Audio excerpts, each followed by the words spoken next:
Ya, muy bien. Ya, muy bien, chicos. Entonces, en la clase del día de hoy, bueno, la noche del día de hoy, vamos a hablar de dos emergencias médicas bueno, de una de las emergencias médicas más comunes que nosotros tenemos en las diferentes áreas de hospitalización y que muy frecuentemente las infraestimamos o las sobreestimamos. Y también dentro del manejo tanto farmacológico como no farmacológico, dejamos de lado ciertas cosas, ciertas recomendaciones que nos dan las mismas guías de práctica clínica y a veces no tanto diagnósticos como terapéuticos al momento de abordar este tipo de pacientes, ¿no? Entonces, en la noche del día de hoy vamos a hablar acerca de la urgencia hipertensiva y de la emergencia hipertensiva, ¿no? Los dos términos mismos que nosotros tenemos en este sentido, al hablar de urgencia hipertensiva y emergencia hipertensiva, hacemos ilusión a la hipertensión arterial, ¿ya? No se olvide que la hipertensión arterial nosotros la definimos como aquel valor de presión arterial igual o mayor a 140-90 milímetros de mercurio. Estos valores de la presión arterial están ya establecidos, ¿no? Por las guías de práctica clínica, tanto las europeas como las americanas, han tomado en cuenta esta clasificación. No se olviden que dentro de la clasificación de la hipertensión arterial, déjenme les les publico una guía, bueno, el capítulo de barreras de hipertensión arterial, en donde nos habla acerca de los grados de la hipertensión arterial, ¿no? Entonces, igual ya les voy a compartir todos estos PDF. Lo que quiero que recordemos es esto, ¿no? Como estamos viendo aquí en este PDF. Los valores de la presión arterial ahora se consideran estos, ¿no? Se define como una presión arterial óptima si usted tiene una presión arterial menor a 120-80 milímetros de mercurio. Se define como una presión normal si usted tiene de 120 a 129 de sistólica y de 80 a 84 de diastólica. Se define como una presión normal alta si usted tiene una presión arterial sistólica en un valor de 130 a 139 milímetros de mercurio o una presión arterial diastólica entre 85 y 89 milímetros de mercurio, ¿no? Entonces, hasta el valor óptimo, hasta el valor normal, incluso el normal alto, ya podemos nosotros establecer si el paciente tiene o no tiene factores de riesgo, en este caso, para desarrollar diferentes complicaciones asociadas a la hipertensión arterial. Ustedes ya muy bien conocen, dentro de esas tenemos a la enfermedad cardíaca, al infarto de miocardio, la insuficiencia cardíaca, a la enfermedad cerebrovascular, etcétera, ¿no? Entonces ya va aumentando el riesgo. Y precisamente el diagnóstico de la hipertensión arterial, como ya les había mencionado, se establece con un valor de presión arterial sistólica de 140 y un valor de presión arterial diastólica de 90 milímetros de mercurio. ¿Qué quiere decir esto? Que a partir de los 140, 90 milímetros de mercurio, nosotros ya definimos que el paciente tiene hipertensión arterial. Dentro de las estrategias diagnósticas que se recomiendan en estos casos, lo que nos dicen las guías americanas y las guías europeas es que nosotros tenemos que hacer al paciente un monitoreo ambulatorio de la presión arterial, el famoso MAP. ¿En qué consiste el mapa? Que le conectamos al paciente a un dispositivo automatizado que le va tomando la presión cada cierto tiempo en el transcurso de las actividades normales del paciente, ¿no? Desde la mañana, la tarde, la noche y se van evaluando cómo van los valores de presión arterial. Pero en general, si ustedes tienen un valor de tensión arterial sistólica mayor a 140 y un nivel de presión arterial eh, diastólica mayor a 90, definimos hipertensión. De ahí viene la hipertensión arterial grado 1, que se define como aquel valor de presión arterial sistólica entre 140 y 159 milímetros de mercurio y un valor de presión arterial diastólica entre 90 y 99 milímetros de mercurio. Una hipertensión grado 2 ya corresponde a una presión de 160 a 179 milímetros de mercurio de sistólica y de 100 a 110 milímetros de mercurio de diastólica. La hipertensión arterial grado 3 se define como un valor de presión arterial igual o mayor a 180 de sistólica e igual o mayor a 110 de diastólica. Precisamente cuando un paciente presenta hipertensión arterial grado 3, puede que llegue a presentar una urgencia hipertensiva o una emergencia hipertensiva, ¿no? Vamos a ver que la diferencia entre una urgencia hipertensiva y una emergencia hipertensiva es la lesión del órgano blanco. No se olvide que los órganos blancos de la hipertensión arterial pueden ser el corazón, el cerebro, el corazón, los riñones, los vasos sanguíneos. Entonces, cuando ya nosotros vemos o evidenciamos que el paciente, sospechamos clínicamente que ya tiene una alteración, por ejemplo, neurológica, porque el paciente tiene un déficit neurológico.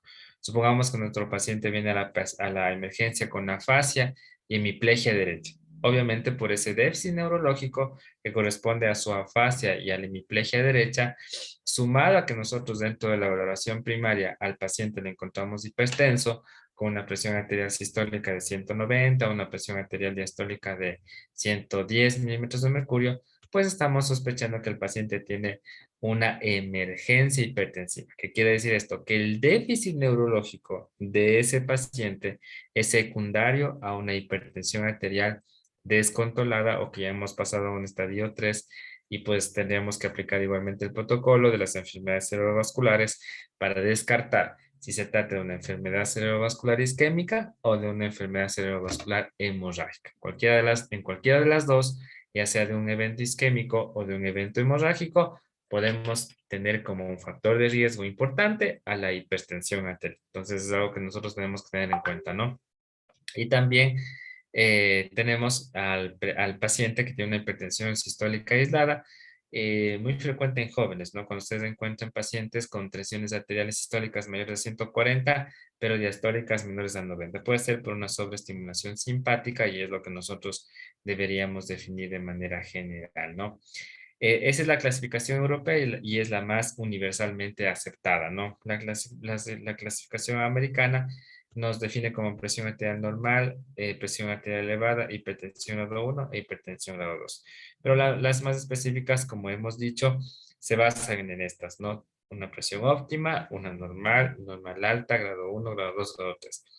Hay un hecho también fundamental que tenemos que tener en cuenta, chicos, ustedes que ya están a las puertas de irse a la rural o ya están ejerciendo ustedes igual la medicina.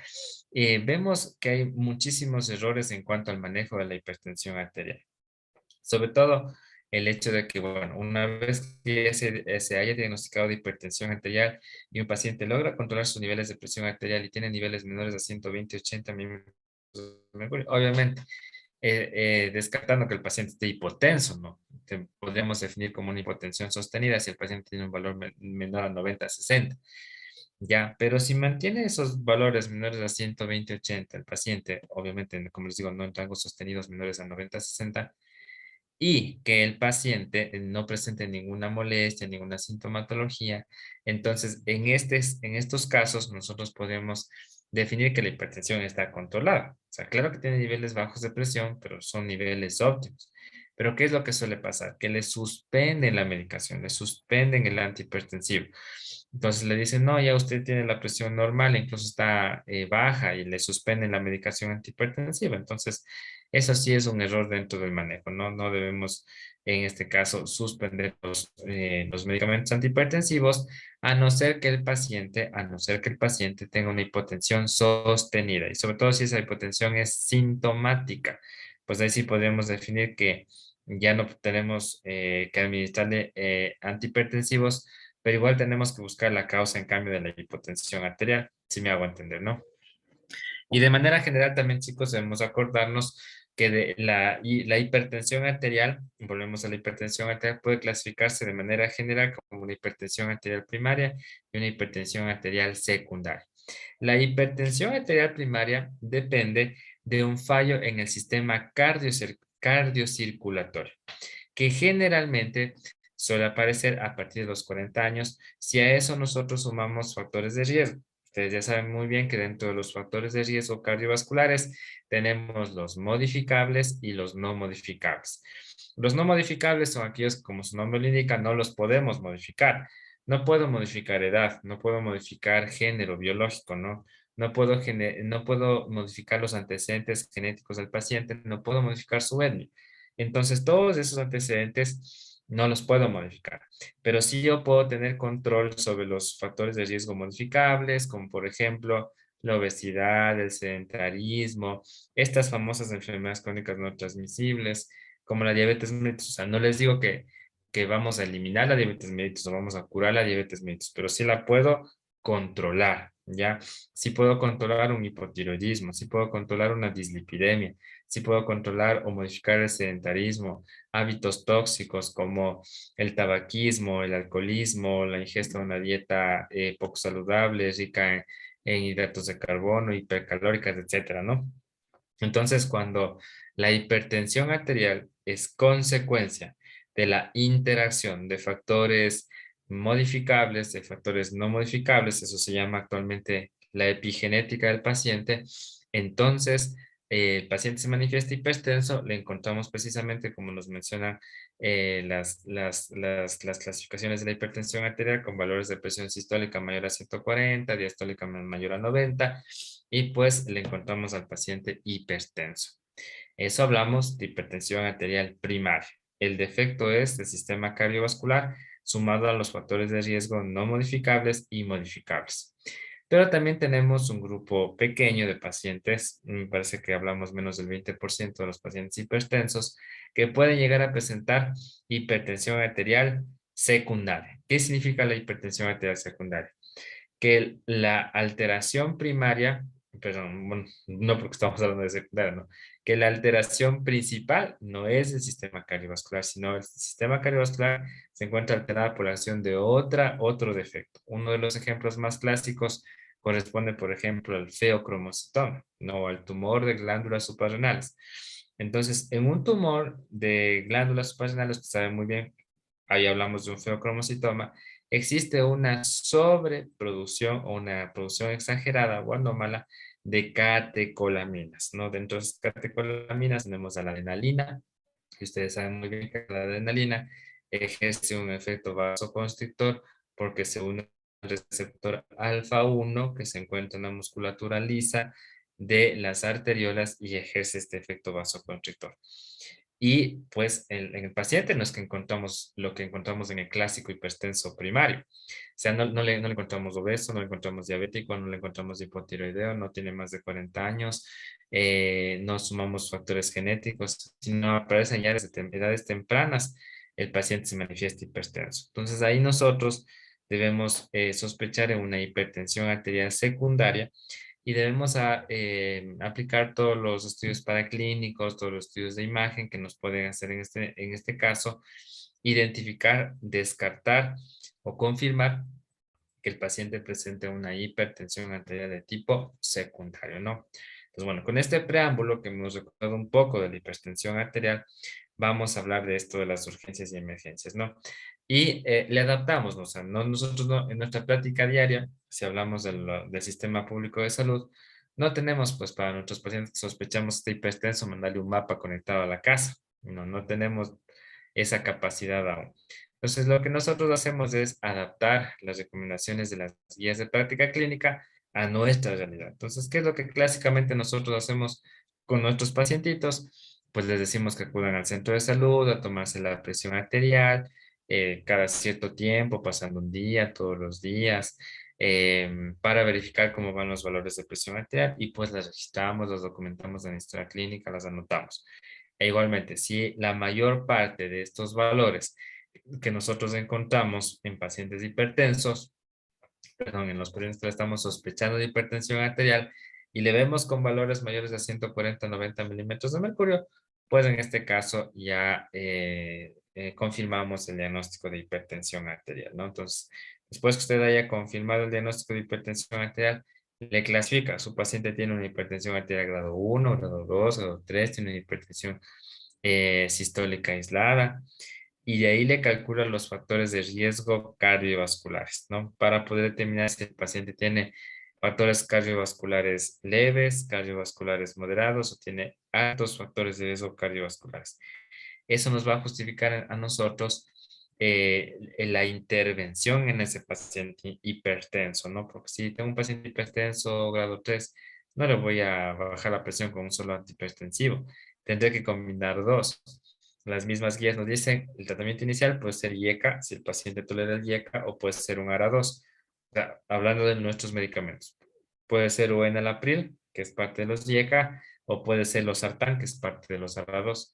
A ese medicamento usted le suma ya un diurético de entrada. Y un diurético de entrada corresponde a las tiacidas, como la hidroclorotiazida, la clortalidona, que son diuréticos que se utilizan en el caso, en el tratamiento farmacológico de la hipertensión arterial.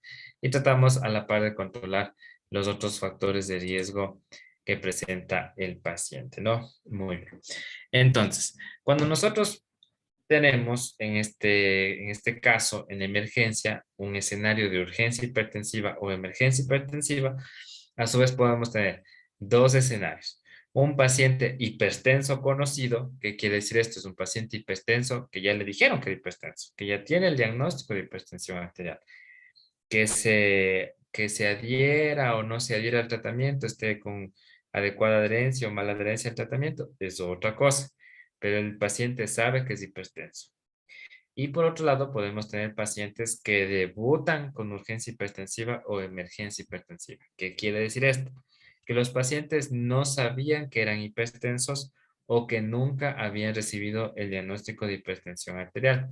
O que sea, el paciente iba a consulta o se hacía tomar la presión de vez en cuando, etcétera, etcétera, pero nunca le dijeron que tenía la presión alta. No, nunca le dijeron que tenía la presión alta.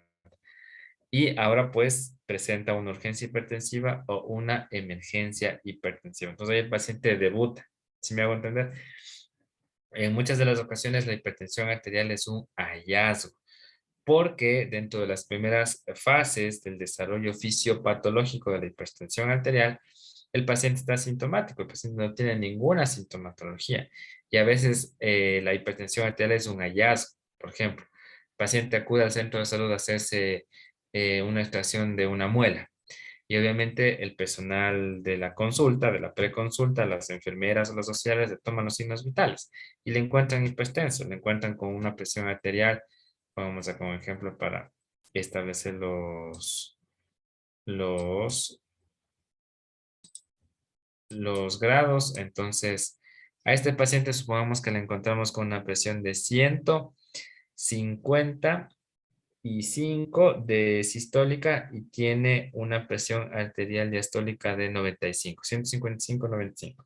Entonces ya decimos que el paciente sí está hipertenso porque tiene una presión arterial mayor a 140, 90 y ya le hicimos descansar, ya le mandamos al baño, que evacúe la orina, que esté tranquilo, etcétera, y sigue con la presión mayor a 140, 90. Entonces podemos en este caso establecer la sospecha diagnóstica de hipertensión arterial, aunque el paciente le diga, pero doctor, a mí no me pasa nada, no tengo ninguna molestia. ¿Y cómo me dice que tengo la presión alta? Sí, efectivamente, ya le hemos tomado 3 ocasiones la presión arterial, está descansado, está relajado, etcétera, etcétera, y sigue con la presión alta. Entonces vamos a descartar que usted tenga hipertensión arterial. Le vamos a monitorizar, le vamos a tomar la presión todos los días, venga al centro de salud para controlar y vamos viendo qué es lo que pasa con la presión arterial, ¿no? Entonces, de eso me refiero a que en algunas de las ocasiones la hipertensión es un hallazgo, la hipertensión es un hallazgo. Y en otras ocasiones, pues un paciente puede debutar, como vamos a ver en estos casos, como una urgencia hipertensiva y una emergencia hipertensiva. ¿De qué hablamos en urgencia hipertensiva? Entonces, para eso, que es lo que nos dice el preámbulo de este capítulo, la hipertensión arterial se define por la existencia de una presión arterial sistólica, ustedes ya saben eso, igual o mayor a 140 milímetros de mercurio, y una presión arterial diastólica igual o mayor a 90 milímetros de mercurio. Medidas en 3 ocasiones distintas por un intervalo mayor a una semana, que es lo que nosotros aplicamos en nuestra práctica diaria. Si ven la detección de una sola presión arterial sistólica mayor a 210 o una presión arterial diastólica mayor a 120, es suficiente para realizar el diagnóstico de hipertensión arterial.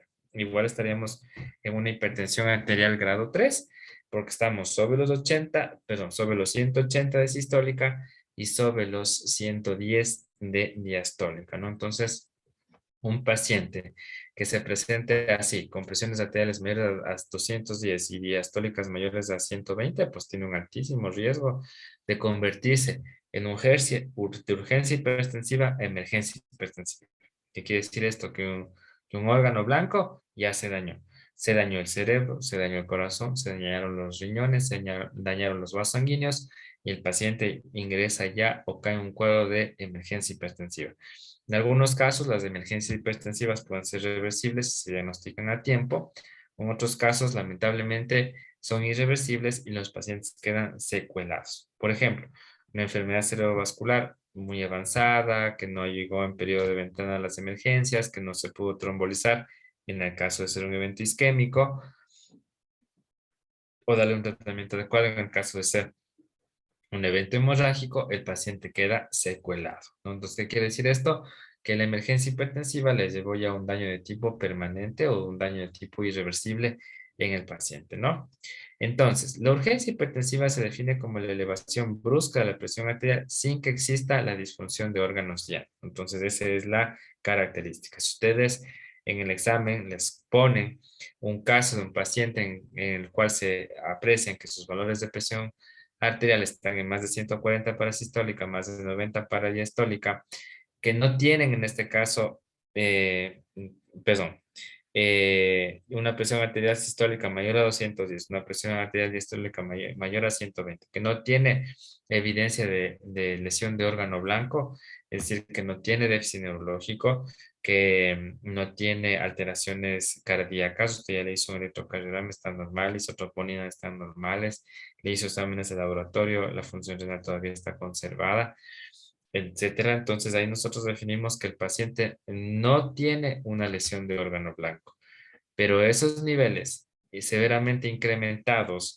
de la presión arterial, tanto sistólica como diastólica, aumentan de una manera muy importante el riesgo de presentar un evento severo o incluso la muerte.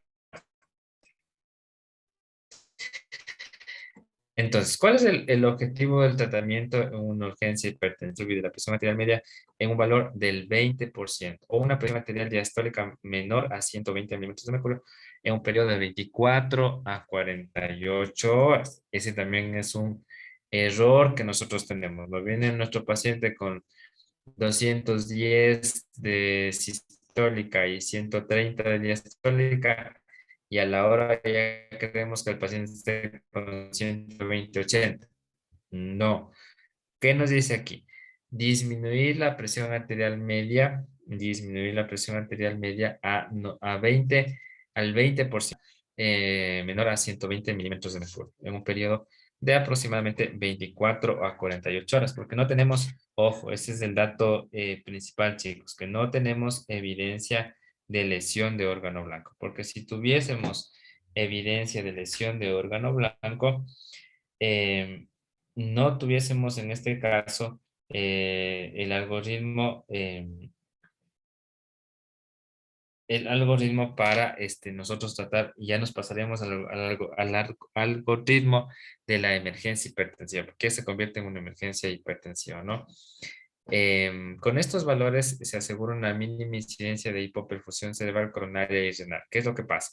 Cuando tenemos valores elevados, sumamente elevados de tensión arterial, sobre todo cuando la tensión arterial media es sobre los 120 milímetros de mercurio, pues existe un alto riesgo de que usted, si usted le baja la presión a más de un 20%, un bajo brusco de la presión arterial, podemos irnos al otro extremo que corresponde a la hipoperfusión, es decir, la disminución de la perfusión sanguínea a nivel del cerebro, a nivel del corazón, a nivel renal. Y esto también puede provocar un evento isquémico, ¿no? Un evento isquémico cerebral, un evento isquémico cardíaco y un evento isquémico renal. ¿Qué más? La presión arterial media tiene la siguiente fórmula, chicos, es igual a presión arterial sistólica más 2 que multiplica por presión arterial diastólica y ese resultado lo dividimos para 3. Normalmente la presión arterial, ya les voy a poner aquí en el chat, normalmente la presión media debería estar en un rango de aproximadamente 65 milímetros de mercurio, ¿no? La PAM, ¿no? La presión arterial media es igual a presión arterial sistólica más 2 que multiplica para presión arterial diastólica. Ese resultado lo vamos a dividir para 3. Y ese resultado lo dividimos para 3 y obtenemos el valor de tensión arterial media, ¿no? Muy bien. Entonces, no se olvide que PAMs mayores a 120, pues aumentan el riesgo de presentar ya una emergencia hipertensiva, ¿no? Y no se olvide, esto es muy importante. El objetivo del tratamiento no es bajarle inmediatamente o bruscamente la presión arterial al paciente, sino tener en cuenta este lapso, ¿no? Este objetivo terapéutico que es provocar un descenso de la tensión arterial media en un 20%, o una disminución de la presión arterial diastólica en menos de 120 milímetros de mercurio. En este lapso que corresponde a las 24 a las 48 horas. Con estos valores se asegura una mínima incidencia de hipoperfusión cerebral coronaria y renal. Antes de iniciar el tratamiento con fármacos hipotensores, es necesario tener en cuenta las siguientes consideraciones. La brusca reducción de la presión arterial puede inducir una isquemia de los órganos ya. Entonces, también es peligroso.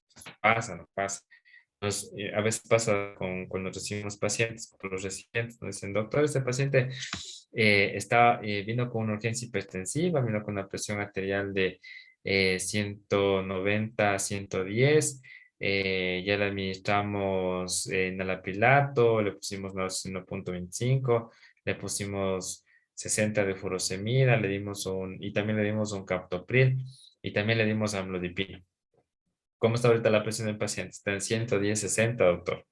Perfectísimo, no es perfectísimo porque nos estamos pasando de la meta, no le estamos bajando de a poco para que me entienda la presión arterial, sino estamos sobrepasándonos del 20%. Y esto tampoco es bueno, porque si nosotros provocamos un descenso brusco de la presión arterial en un paciente que ingrese con esto de una urgencia o una emergencia hipertensiva, podemos provocar una hipoperfusión de los órganos diana, de los órganos blancos, y también podemos alterar, en este caso, estas funciones.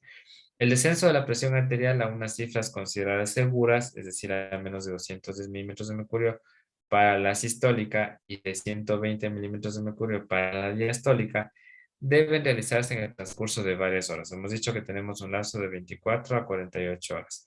No deben intentarse reducciones más intensas con una presión arterial sistólica menor a 160 o una diastólica menor a 100, sino que los valores deben alcanzarse en el transcurso de días o semanas. Miren, aquí dice días o semanas, no horas.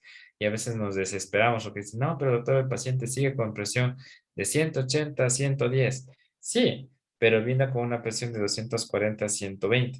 Entonces, estamos cumpliendo con el objetivo, le estamos bajando de a poco, vamos con el 20%, tenemos un lapso de 24 a 48 horas para estabilizar la presión del paciente, ¿no? Porque si no, este descenso brusco, vuelvo y les repito, puede provocar también ya una alteración de hipoperfusión en los órganos blancos, ¿no?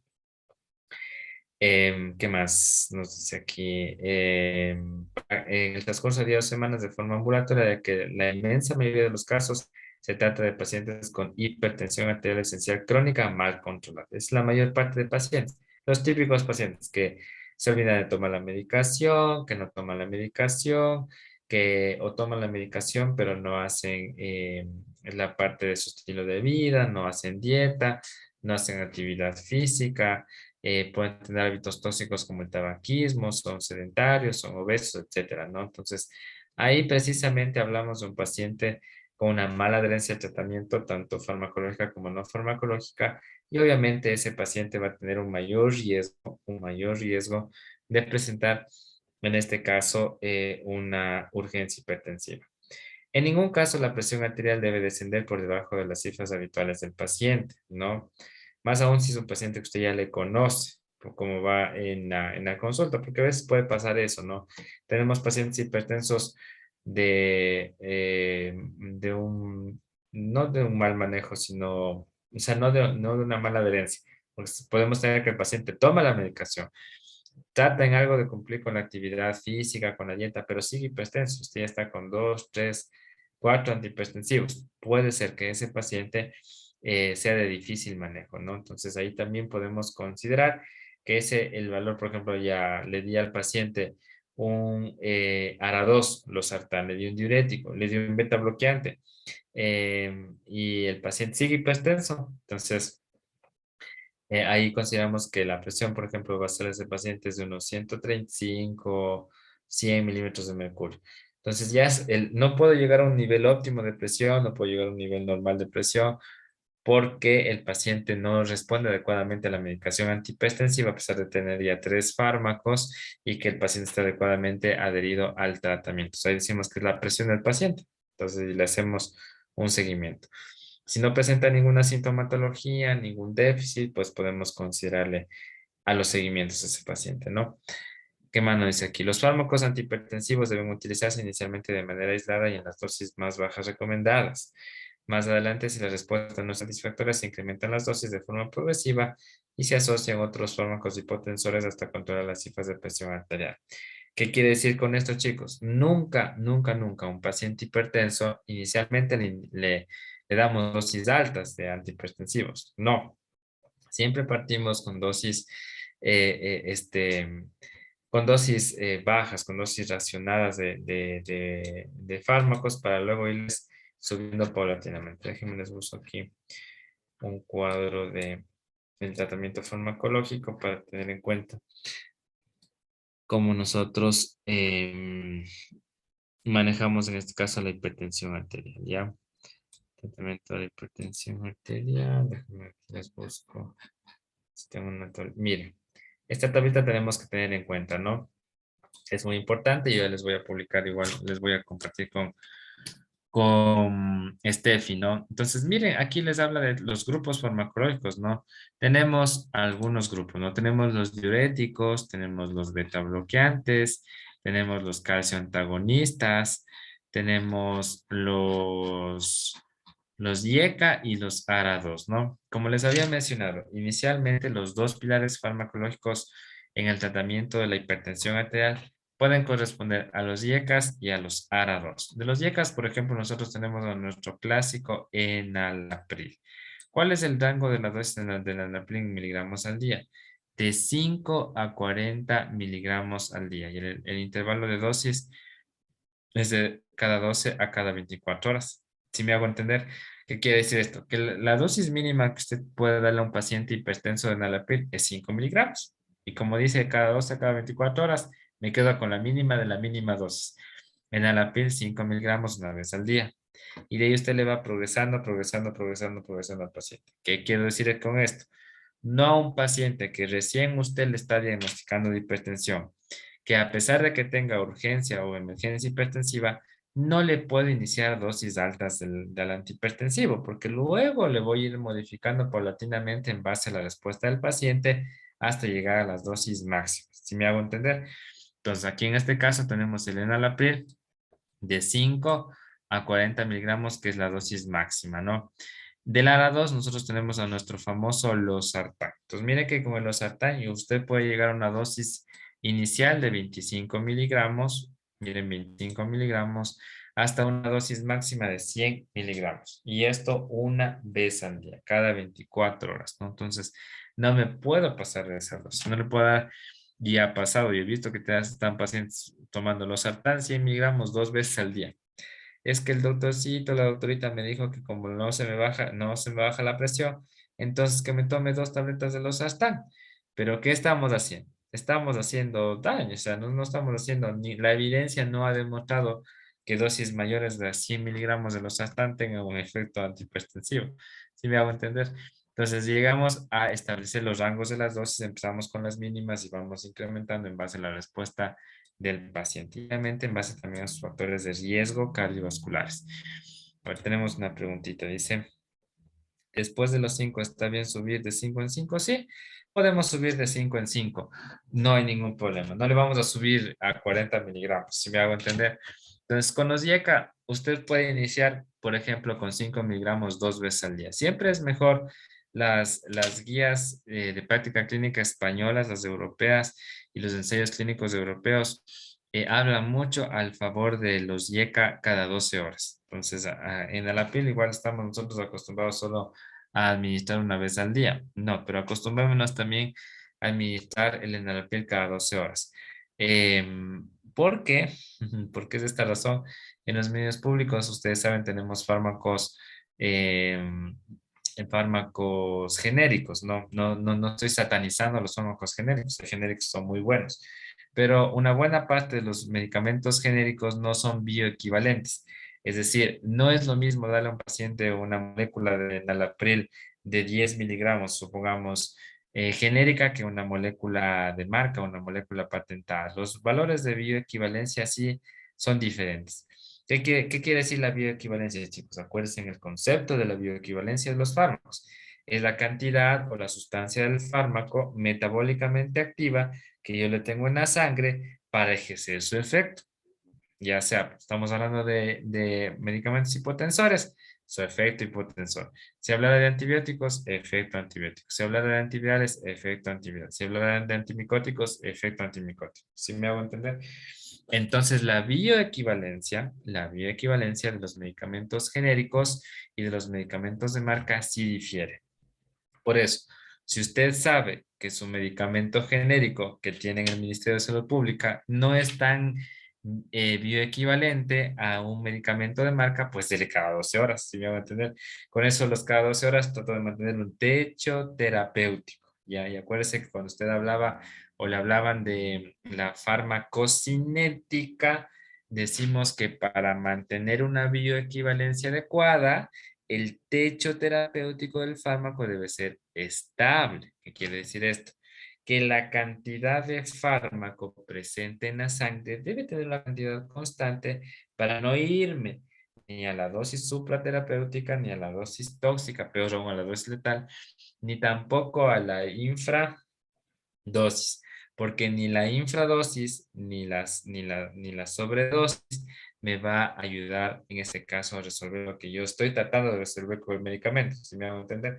Por eso no le vamos a dar una dosis máxima al paciente de 40 miligramos de narapiel, porque vamos a irnos en contra de ese principio que nos habla de la urgencia hipertensiva, de bajarle el 20% de la presión arterial, y usted tiene tranquilamente de 24 a 48 horas para bajar la presión al paciente. Obviamente, siempre al paciente le estamos observando, está en monitorización continua, no es que le dejo ahí botado al paciente, porque en algún momento, si su hipertensión no se controla, si más bien me rebota una hipertensión grado 3 con sistólica mayor a 180, diastólica mayor a 110 milímetros de mercurio, y por ahí presenta el paciente un dolor precordial, le hacemos un electrocardiograma y está infartado, entonces ya tenemos en este caso la evidencia de que el paciente ha presentado una lesión de órgano blanco y nos pasamos ya a una emergencia hipertensiva, ¿no?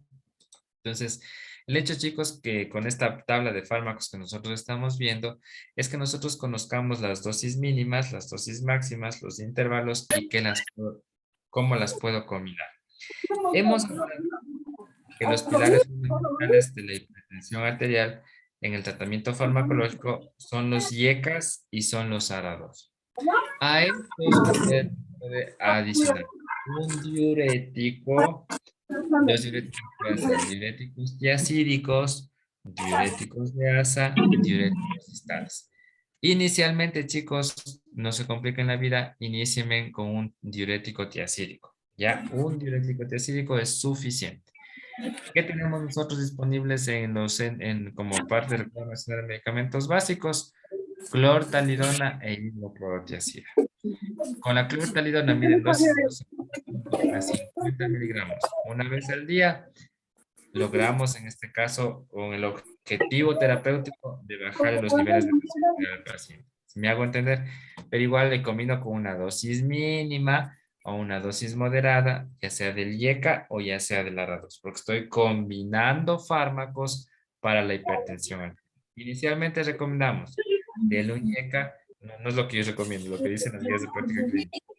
Del IECA, del ARA2 y sobre los diuréticos y así, ¿no?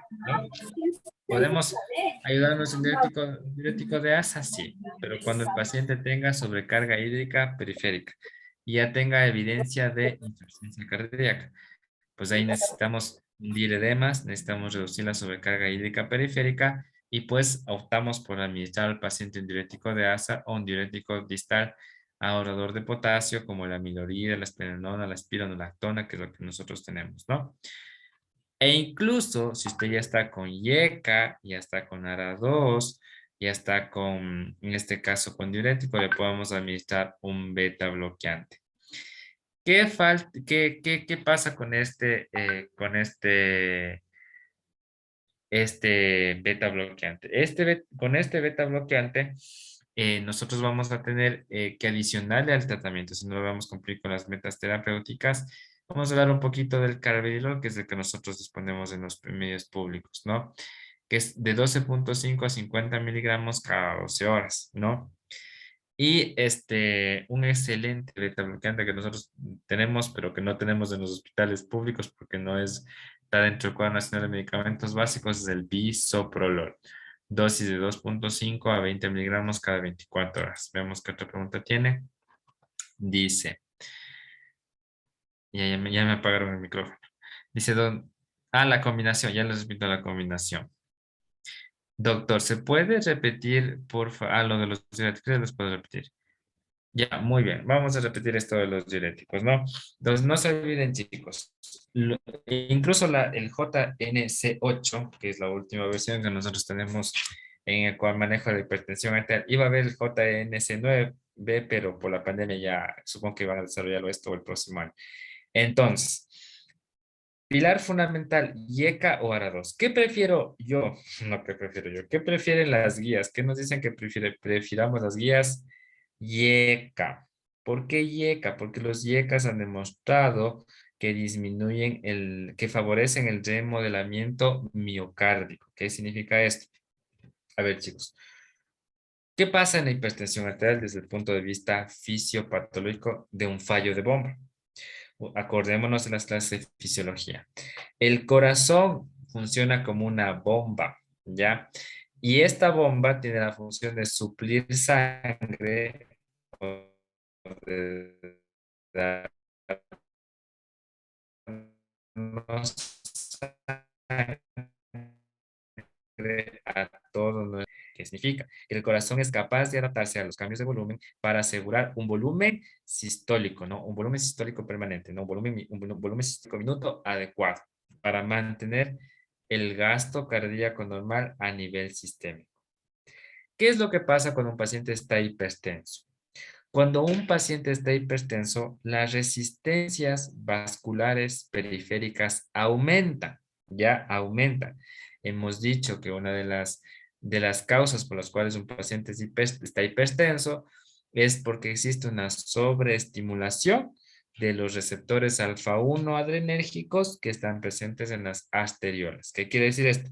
Que constantemente las arteriolas están vasocontraídas.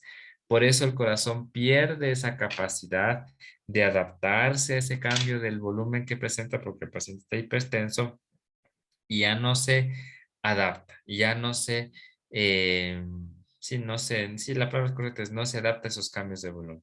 Y el corazón hace un esfuerzo, hace un mayor esfuerzo, hace un mayor esfuerzo porque tiene que vencer esas resistencias vasculares periféricas. Por lo tanto, el corazón se va volviendo más grande, más grande, más grande para el paciente con cardiomegalia, hasta que en algún momento el corazón se va a presentar con insuficiencia cardíaca. Es decir, puedo tener yo hipertensión arterial, puede haberme fallado el mecanismo de Frank-Starling, entro en una fase de hipertrofia ventricular izquierda y la hipertrofia ventricular izquierda es la que le va a llevar a la insuficiencia cardíaca. ¿Ya? Entonces, todos estos procesos fisiopatológicos que duran años han demostrado reducirse con la administración de los IECAS. En otras palabras, los IECAS previenen la aparición de insuficiencia cardíaca por su acción en el remodelamiento miocárdico, porque reducen la presencia de hipertrofia ventricular izquierda e insuficiencia cardíaca. Por eso yo prefiero, dentro de lo que el paciente tolere, el IECA. Uno de los principales problemas con los IECAS es su intolerancia. Muchos pacientes presentan un efecto adverso común que corresponde a la tos crónica, la tos seca. Cuando la tos ya es incapacitante, decimos entonces que el paciente es intolerante al IECA y me puedo pasar un ARA2 y le doy un ARA2 al paciente. ¿Sí me hago entender? Pero de preferencia usted prefiera un IECA si el paciente lo tolera. Enalapril clásico, 5 a 40 miligramos cada 2 a cada 24 horas. Es decir, dosis mínima del IECA 5, dosis máxima de 40. Si habláramos de 40, le pudiéramos dar al paciente 20 en la mañana, 20 en la noche. Y cumplimos con los 40 miligramos al día. ¿Sí me hago entender? Si el paciente sigue hipertenso, usted ya le dio un mes, 2 meses IECA, y el paciente sigue con más de 140, 90 milímetros de mercurio, Y ya hemos comprobado que el paciente sí está adherido al tratamiento, que en verdad está tomando la medicación, porque es otra cosa, ¿no? A veces, no, pero el paciente sigue hipertenso, pero es porque no está tomando la medicación, días se acuerda, días no se acuerda. Entonces, no le vamos a combinar otro fármaco, le vamos a asegurar primero la farmacoadherencia. Vamos a asegurarnos de que el paciente tome su medicación. Y si ya, a pesar de que ya está tomando la medicación, hemos verificado es con los familiares, con los cuidadores, etcétera, con los centros asistenciales, y el paciente sigue hipertenso, añádale un diurético.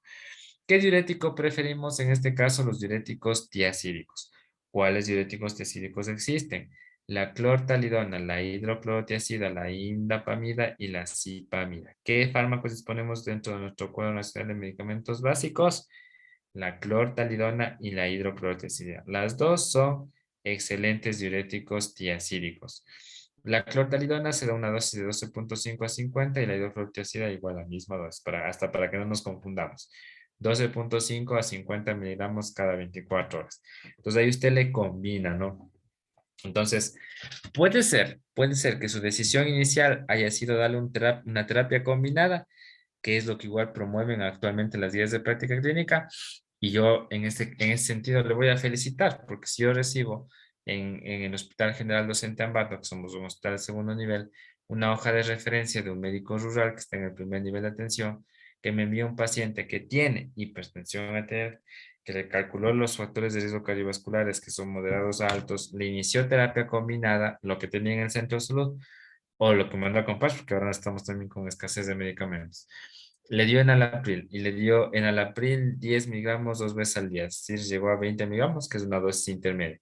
Le añadió hidroclorotiazida, una dosis, pongámosle de 25 miligramos una vez al día, cada 24 horas. Si el paciente sigue hipertenso, sigue con más de 140/90, me envía, porque es un paciente que con terapia combinada sigue hipertenso. Tenemos valores fuera de mente. Entonces ahí tendríamos que investigar en el hospital, hacer los estudios paraclínicos para ver cómo está su electrocardiograma, cómo está el ecocardiograma, cómo están sus válvulas, las medidas, la fracción de eyección del ventrículo izquierdo, etcétera, para determinar por qué el paciente ya con la terapia combinada sigue hipertenso. Y pudiésemos ya en ese caso combinar ya un beta bloqueante o pudiésemos combinar ya un calcio antagonista, ¿no? Les he dicho que dentro de los beta bloqueantes decimos que el carvedilol es uno que nosotros disponemos en los cuadros nacionales de medicamentos básicos. Se corresponde a una dosis de 12,5 a 50 miligramos una vez perdón, cada 12 horas. Y el bisoprolol también es un excelente beta bloqueante, no lo disponemos en los cuadros nacionales de medicamentos básicos, pero es un excelente beta bloqueante. Está a una dosis de 2,5 a 20 miligramos al día. O si no, usted puede combinar ya un calcio antagonista, como por ejemplo los dihidropiridínicos, que cuáles disponemos nosotros, el amlodipino. Dosis de 2,5 a 10 miligramos cada 24 horas, o los no dihidropiridínicos, diltiazem con verapamil. Usted puede combinar cualquiera de los fármacos como usted quiera.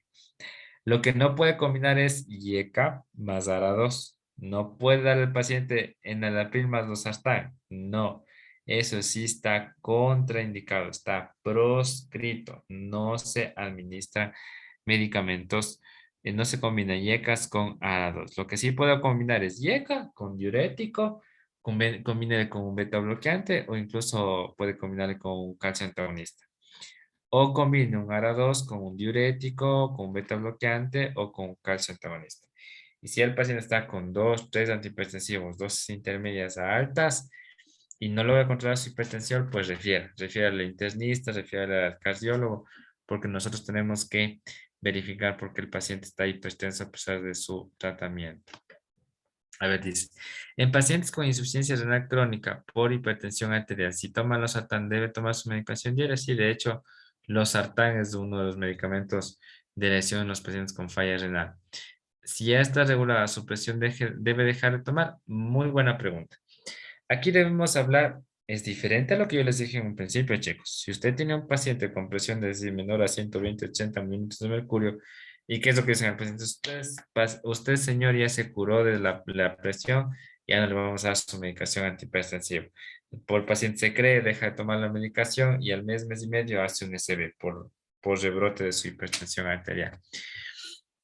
Si un paciente hipertenso, escúchenme bien chicos, si un paciente hipertenso ya llegó a desarrollar insuficiencia renal crónica por nefroangiosclerosis y está en terapia de restitución renal, modalidad de hemodiálisis, si los cambios hemodinámicos de la diálisis generan en el paciente hipotensiones arteriales sostenidas y más aún si son sintomáticas, yo puedo justificar el retiro de los medicamentos antihipertensivos porque los cambios hemodinámicos que le están generando al paciente por la hemodiálisis, sumada a la medicación antihipertensiva, están exacerbando más la hipotensión arterial y en este caso sí puede ser perjudicial para el paciente. Y ahí sí justifico el retiro de los antihipertensivos. Y puede ser la razón. Se decide retirar los antihipertensivos al paciente Juanito, 60 años, porque te presenta enfermedad renal crónica, estadio terminal, que está en terapia de restricción renal, modalidad de hemodiálisis trisemanal, en las que presenta episodios de inestabilidad hemodinámica, la presión arterial baja la presión arterial media baja menos en 5, tiene tensiones arteriales menores, a 70 a 30 milímetros de mercurio sintomáticas, razón por la cual se decide retirar la medicación antihipertensiva. Y no solamente que estos cambios pueden presentarse después de la hemodiálisis, sino interdiálisis, ¿no? Interdiálisis. Entonces, si hay interdiálisis del paciente más pasa hipotenso que normotenso y le damos antihipertensivos, pues ahí sí yo puedo justificar el retiro de los antihipertensivos. Doctor, empezamos con YECA. Si no hay mejoría, cambiamos a diurético, beta bloqueante o calcio. Sí, muy buena pregunta. Yo justificaría el uso de YECA siempre y cuando el paciente tenga bajos factores de riesgo cardiovasculares.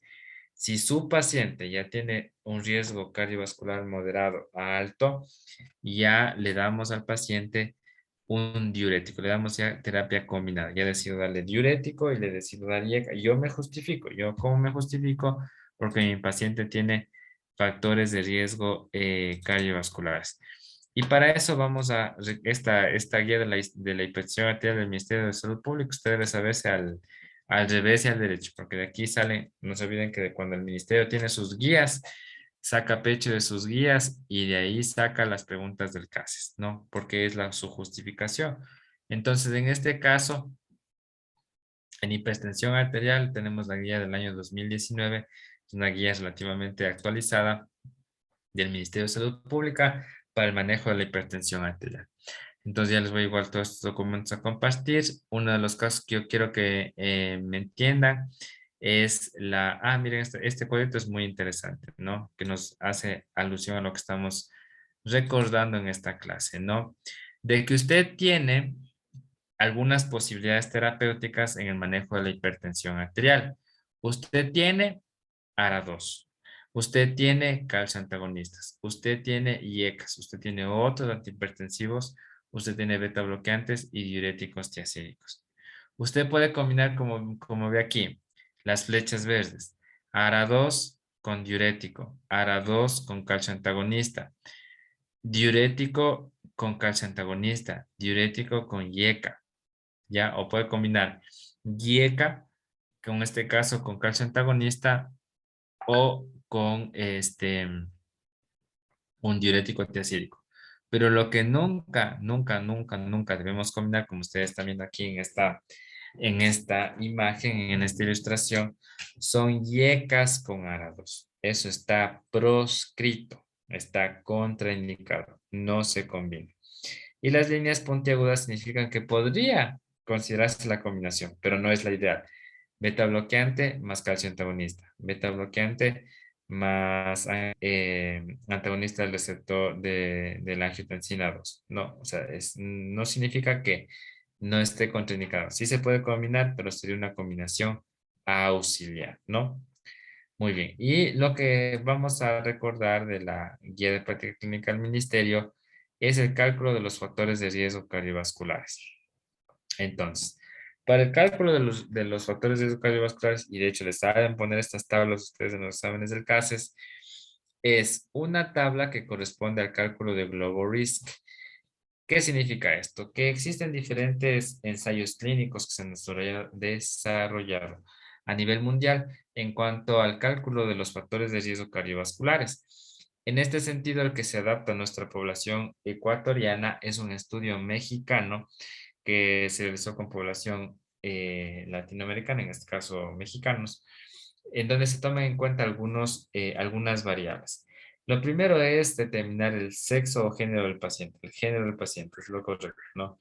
¿Es una paciente mujer? ¿Es un paciente varón o hombre?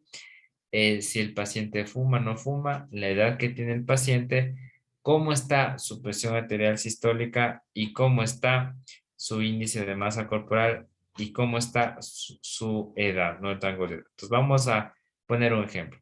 Nosotros vamos a analizar el factor de riesgo cardiovascular de un paciente de 56 años de edad, que es hombre, nos vamos a ubicar acá, que le hemos encontrado con una presión arterial sistólica de 160. Entonces me ubico acá, miren, 160. Tiene el rango de 56 años. Entonces voy a ocupar estos bloques. Hombre, 56 años, presión arterial sistólica 160. Me ubico en este casillero del 160 y me voy finalmente a calcular su índice de masa corporal. Supongamos que es un paciente que tiene 37 de índice de masa corporal. Entonces me ubico por acá. El paciente tiene un riesgo moderado, tiene un riesgo del 23%. Perdón, sí tiene un riesgo del 23%. Estamos hablando de un paciente masculino, hombre de 56 años, que tiene una presión arterial sistólica de 160 y le hemos calculado su índice de masa corporal, que no es difícil, pesar y medir a los pacientes y calcular el índice de masa corporal, está en 23.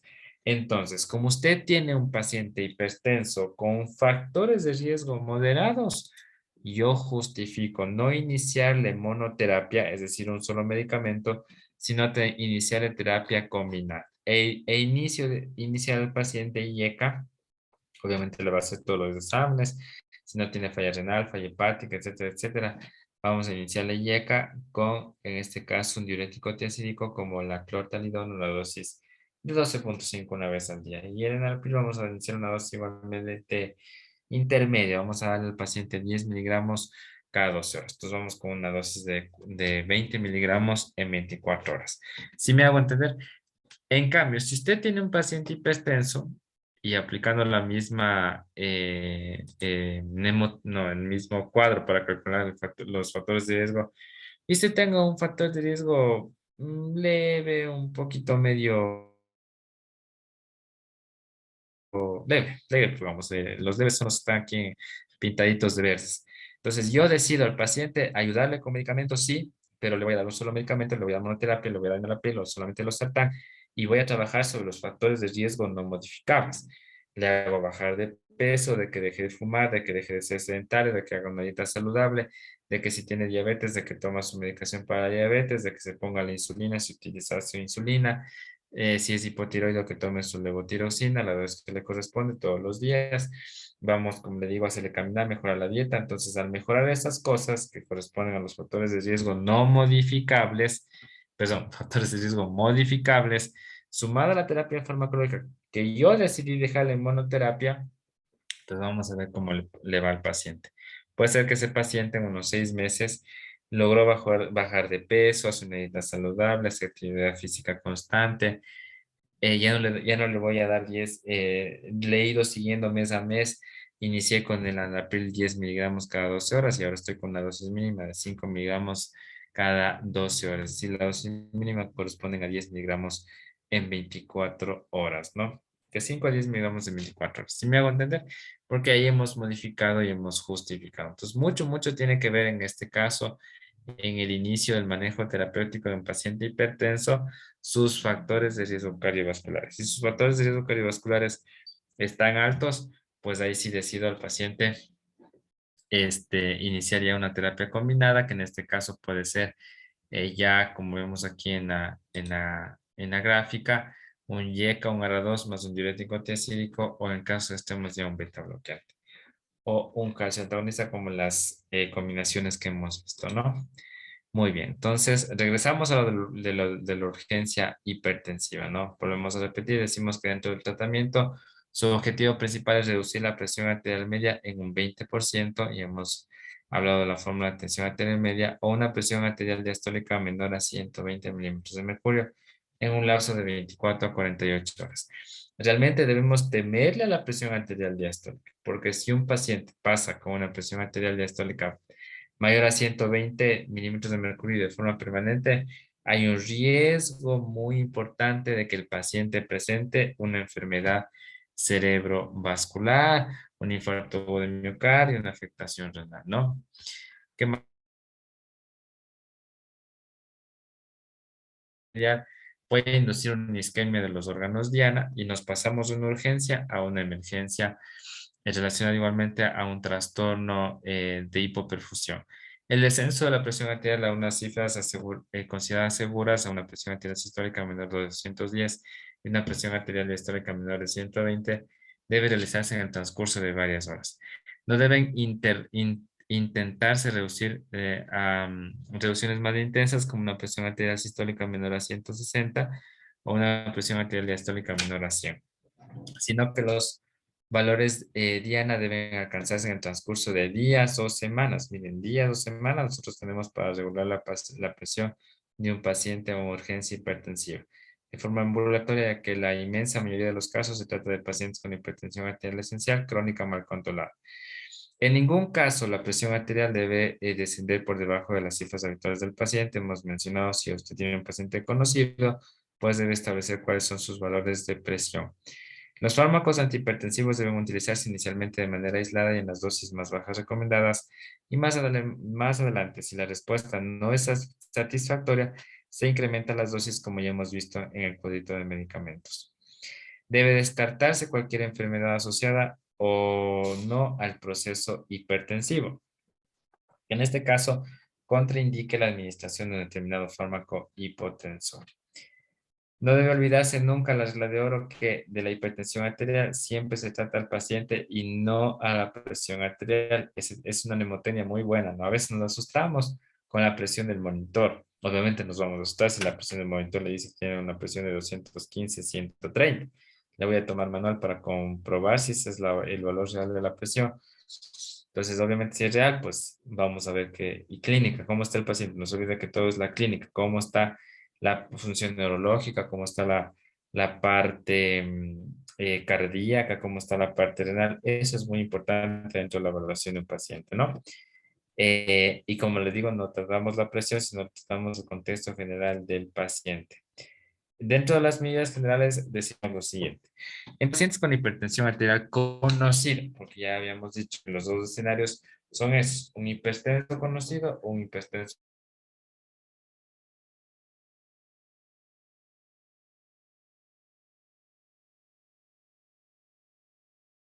Ustedes saben muy bien que las dietas ricas en sal, en cloro de sodio, pues aumentan en este caso la retención de líquidos y esto pues obviamente va a aumentar los valores de presión arterial. O incumplimiento del tratamiento prescrito,